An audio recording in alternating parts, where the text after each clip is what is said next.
విజ్ఞాపన చేయుట కొరకు పునరుద్ధానమైనాడండి. హల్లెలూయా. ఏం చేసేటట కదా, ఏం చేయుట కొరకై?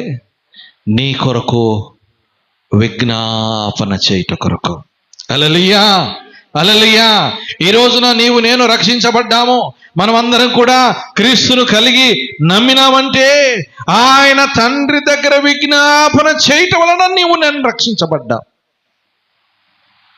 ఆయన విజ్ఞాపన చేయటం వలన. చూడండి, రోమీయులకు రాసిన పత్రిక 8వ అధ్యాయం 34వ వచనం. ఏం చేయడానికి? విజ్ఞాపన చేయడానికి. మృతుల నుండి లేచిన వాడును. రోమీయులకు రాసిన పత్రిక 8వ అధ్యాయము 34వ వచనము. మృతుల నుండి లేచిన వాడును దేవుడి కుడి పార్శ్వమున ఉన్నవాడును మన కొరకు విజ్ఞాపన